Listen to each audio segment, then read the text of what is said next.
Hello everyone, welcome again to live session of monologue classes. I'm Dinesh Kumar and I will take your today's 10th December 2022 The Hindu news analysis. I will discuss the most important news. This news, Collegium's final decision alone need to be in public domain. So honourable Supreme court ने कहा है कि जो collegium का final decision होता है वो ही newspaper में आना चाहिए या वो पब्लिक डोमेन में आना चाहिए। दिस न्यूज में ये एस्पेक्ट इंपॉर्टेंट है। Collegium is composed of chief justice of India and next 4 senior most जजेस। It unanimously recommends the name of for Supreme Court and High Court judgeship of the government. तो यहाँ पर question ये है कि ये collegium system जो होता है हमारा, इट अपॉइंट्स द जजेस in the high court and Supreme court. इसमें कौन कौन होता है? So it contains the Chief Justice of India and next 4 senior most judges of the Supreme Court. ये पांचों लोग मिलकर रिकमेंडेशन देते हैं इस प्रेसिडेंट को and on the basis of recommendation honourable president appoint the जज of Supreme Court and High Courts. ठीक है, now you know that judiciary is independent in our country. There is article 50 of Constitution of India that deals with the doctrine of separation of power. Doctrine of separation of power में state के 3 organs होते हैं। First is legislature, second is the executive and third is judiciary. This legislature enact the law, executive enforce the law and judiciary interpret the law and punish the person who violate the law. Now judiciary हमारी 2 level पर होती है, lower judiciary and higher judiciary. So जो lower level पर judiciary के appointment होते हैं they are appointed by the examination, मतलब उनका एक एग्जामिनेशन होता है लोअर लेवल पर जिसको हम बोलते हैं PCS J examination. Higher level पर होता है एडीजे का एग्जामिनेशन। लेकिन जजेस in high court and Supreme Court are appointed by the collegium system. तो ये वही कॉलेजियम सिस्टम है जिससे कि हाई कोर्ट या सुप्रीम कोर्ट में जजेस को अपॉइंट किया जाता है। रिसेंटली क्या हुआ था, 99th कॉन्स्टिट्यूशनल अमेंडमेंट के द्वारा पार्लियामेंट अनेक्टेड ए लॉ और एक नई बॉडी बनाई गई जिसका नाम था नेशनल जुडिशियल अपॉइंटमेंट कमीशन। लेकिन इस नेशनल जुडिशियल अपॉइंटमेंट कमीशन में there was interference of executive. So honourable Supreme Court struck down this National Judicial Appointment Commission in the case of Supreme Court and Supreme Court Advocate on Record Association versus Union of India 2015। फिर से हम अपने collegium system पर आ गए हैं। ठीक है, so this is important news. Now this news is important. 3 Himalayan medicinal plants entered IUCN red list. So this red list क्या है, ये इंपॉर्टेंट आपका पॉइंट है। रेड लिस्ट क्या होती है?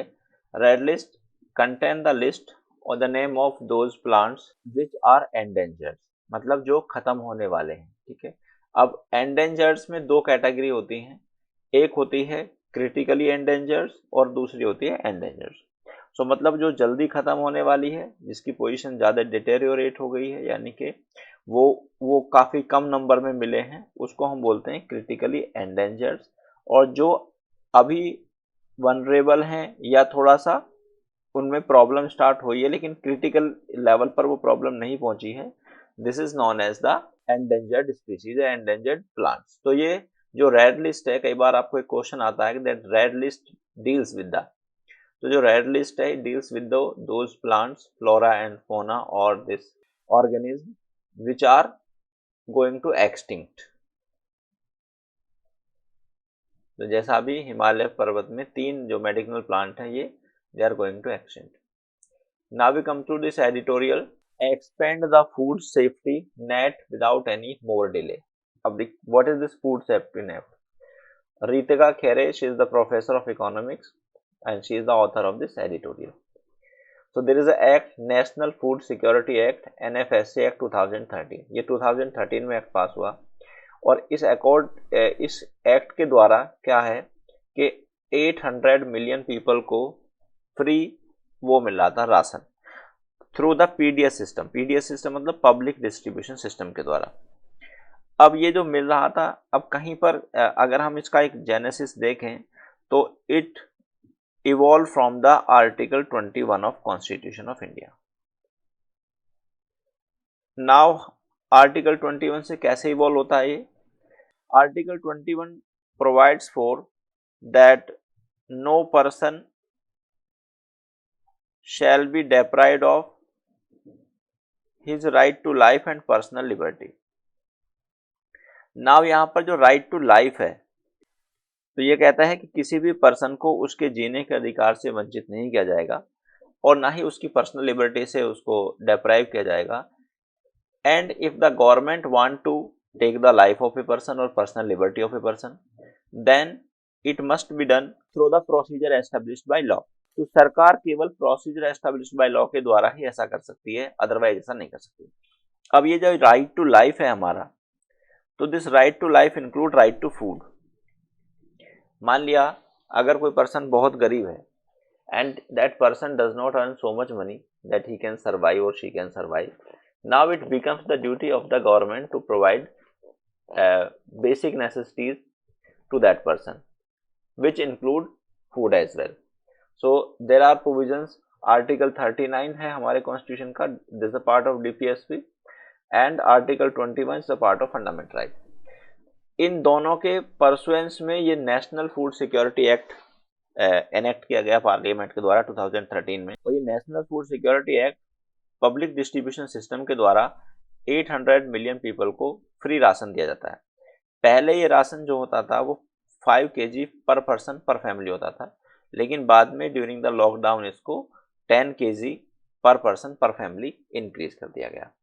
नाउ क्वेश्चन ये है कि जो सेक्शन 3 क्लोज 2 है NFS एक्ट का, it state that the entitlement of eligible house hold shall extend to the 75% of the rural population and 50% of the urban populations।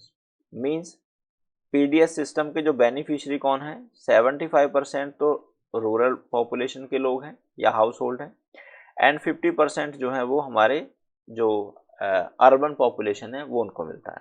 Now इसका सेक्शन 9 ये कहता है कि कैसे उनको ये बेनिफिट मिलेगा। सो सेक्शन 9 सेज दैट कि ये जो बेनिफिट मिलेगा उनको, this will be given, section 9 required that the total number of persons to be covered shall be calculated on the basis of population estimate as per the census of which relevant figure have been published। तो कौन लोग इसके beneficiary होंगे ये census से decide होता है। Census क्या होता है? Census is the counting of the population, कि जब हम पॉपुलेशन को काउंट करते हैं तो वहां से सेंसस के आधार पर हम पॉपुलेशन को काउंट करते हैं। ये प्रोसीजर एवरी 10 ईयर होता था, लेकिन लास्ट 2011 में हमने अपनी पॉपुलेशन को काउंट किया और जो भी हम बेनिफिट दे रहे हैं PDS सिस्टम में, we are giving all these benefit on the basis of 2011 census. 2011 के सेंसस के बेसिस पर ही हम ये बेनिफिट उनको दे रहे हैं। अब क्वेश्चन ये आता है कि नेक्स्ट जो सेंसस था हमारा, इट वाज ड्यू इन 2021, हर 10 साल में होता है, बट गवर्नमेंट ने इस जो सेंसस की काउंटिंग थी या पॉपुलेशन की काउंटिंग थी, इसको इंडेफिनिट पीरियड के लिए टाल दिया है, पोस्टपोन्ड इंडेफिनिटली। अब कंसर्न ये है कि अभी केवल वो लोग ही इस PDS सिस्टम का या NFSA का बेनिफिट ले रहे हैं जो कि ऑलरेडी इसमें रजिस्टर्ड हैं, लेकिन 2011 से 2021 तक और अभी 2022 है, जितने भी लोग इसमें ऐड हुए होंगे या जितने भी लोग पॉपुलेशन में ऐड हुए, they are not getting the benefit of this PDS system, क्योंकि वो रजिस्टर्ड ही नहीं है, उनका राशन कार्ड में नाम ही नहीं है। तो now the concern of author is that कि गवर्नमेंट को उन लोगों को भी इंक्लूड करना चाहिए। गवर्नमेंट उन लोगों को इंक्लूड कैसे करेगी? गवर्नमेंट उन लोगों को इंक्लूड करेगी जब पहले गवर्नमेंट सेंसस मतलब करेगी, census means counting of the population करेगी। अब since counting of the population को इंडेफिनिट पीरियड के लिए डिले कर दिया गया है, तो यहाँ पर कंसर्न ये है कि अगर गवर्नमेंट सेंसस ही नहीं करेगी या पॉपुलेशन को काउंट नहीं करेगी, तो वो this is the delay on the part of the government, B it the central government और द स्टेट गवर्नमेंट। लेकिन इसका जो लॉस होगा किसको होगा? इसका लॉस उन लोगों को होगा जो कि बेनिफिशियरी हो सकते थे। तो इसके लिए मैटर सुप्रीम कोर्ट भी गया। देखिएगा इसमें लिखा है taken to supreme court of India in the problems and miseries of migrant labour case writ petition 6 of 2000। तो जब लॉकडाउन में लोग अपने घर जा रहे थे उस समय पे एक रिट पिटिशन फाइल की गई कि कुछ लोगों को फूड ज़्यादा दिया जाना चाहिए या इसमें पीडीएस सिस्टम में ज़्यादा से ज़्यादा लोगों को कवर किया जाना चाहिए। तो honourable court has directed the government but the view of the government is reluctant to some extent. तो गवर्नमेंट अभी इसके नेट को बढ़ाना ही नहीं चाहती। क्यों नहीं बढ़ाना चाहती?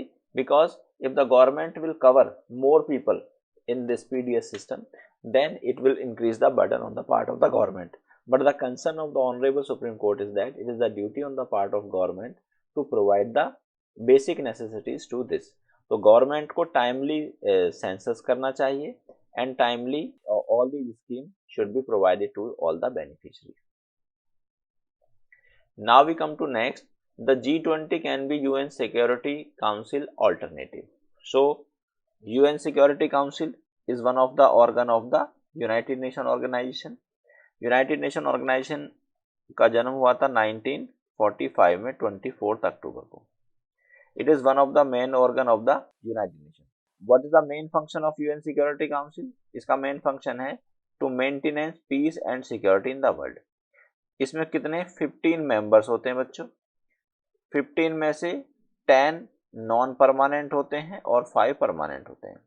जो 5 परमानेंट होते हैं उनके पास होती है एक वीटो पावर। वीटो पावर का मतलब है कि अगर किसी भी मैटर पर डिसीजन लिया जा रहा है देन द कंसेंसस और the consent of all these 5 permanent member is necessary. If any one of the 5 permanent member does not cast the vote in the favor of that particular decision then the decision cannot be taken। तो अगर इन 5 लो permanent members में से कोई भी एक permanent member decision अपनी vote किसी particular decision के फेवर में नहीं कास्ट करते हैं तब उस मामले में डिसीजन नहीं लिया जा सकता। तो यहाँ पर जो हमारे ऑथर का कंसर्न ये है कि जो G20 है, जैसे India is going to be president of G20 in next means 2023। तो यहाँ पर कहा है कि जो G20 का ग्रुप है this is going to replace UN security council gradually. अभी नहीं रिप्लेस करेगा, gradually. On what basis author is saying this? Author ने कहा है कि देखिए G20 जो हमारे परमानेंट मेंबर हैं सिक्योरिटी काउंसिल के, no other member can be the permanent, क्योंकि सिचुएशन इस तरह की है कि all the power lies in the hands of all this 5 permanent member. अब अगर कोई भी पर्सन या कोई भी कंट्री सिक्योरिटी काउंसिल का परमानेंट मेंबर बनता है then it require the consent of 5 permanent member as well as the consent of 2/3 majority of member of general assembly. तो जनरल असेंबली कंटेन 193 मेंबर, तो 193 मेंबर के 2/3 member अगर किसी particular country के favour में vote करते हैं और 5 परमानेंट मेंबर जो सिक्योरिटी काउंसिल है वो उसके फेवर में वोट करते हैं, then only a new country can become a permanent member of Security Council and this task is appearing to be impossible। क्यों नहीं होता? For example, India is a legitimate country which should get the permanent membership of the United Nations Security Council। लेकिन क्या होता है यहाँ पर? China is the one of the permanent member of the Security Council, so China does not cast the vote in the favor of the India। That is the reason India could not get the permanent membership of the Security Council। अब G20 में क्या हो रहा है कि G20 एक पहले economic body थी, पहले G7 था लेकिन now it has become G20। Earlier it was economic body, now it has become a political body। जिससे क्या हो रहा है and it has also emerged as a peacemaker in the Europe। So जो मेन काम which is performed by the Security Council at the international level, now this task is being performed or managed by the G20 in a well manner। So on the basis of this act, और दूसरा point क्या है कि G20 में 20 members हैं। It includes these 20 members include the developed country as well as the developing countries। So as per this view of the author, G20 is going to replace Security Council in future but gradually, ठीक है, क्योंकि जो काम जो काम security council perform करती है, all these work are being performed by the G20। Now देखिए क्या है, centre introduce bill to modify ST list in 4 states. तो यहाँ पर you need to read article 340 to 342। अब हमारे देश में 4 कैटेगरी के लोग होते हैं, जनरल, ओबीसी, एससी, एसटी। एक नई कैटेगरी आ गई है ईडब्ल्यूएस, इकोनॉमिकली वीकर सेक्शन। अब these 3 means SC, ST and EVS are getting the benefit of the reservation. So there is a list of every category, means suppose that ST है, तो ST की एक list बनी हुई है कि उसमें कौन कौन सी कास्ट को एसटी में इंक्लूड किया जाएगा। अब यहाँ पर कंसर्न यही है कि centre introduce bill means parliament में एक बिल को इंट्रोड्यूस किया गया है जिसमें 4 स्टेट के मीन्स तमिलनाडु, कर्नाटका, हिमाचल प्रदेश, छत्तीसगढ़ के जो एसटी लोग हैं उसकी लिस्ट को मॉडिफाई किया जाएगा, और लिस्ट को मॉडिफाई करके इसमें कुछ जो हमारी कास्ट हैं उनको उसमें इंक्लूड किया जाएगा। इसका प्रोसीजर कैसे होता है, अगर कोई पर्सन या people of a particular caste demand that they should be given the status of ST, then president may appoint a commission for the purpose of inquiry regarding their condition in life, and on the basis of report of commission the president submit that report to the parliament, then parliament finally take the decision whether a particular community or particular caste should be included within the list of SC, ST or OBC or not. So this is the general procedure. BJP member moves private bills on UCC in Rajya Sabha, drawn stiff resistance. So UCC का मतलब uniform civil code, as all of you are aware, and Article 44 of the Constitution of India provides that state shall endeavor to include or to enact a uniform civil code.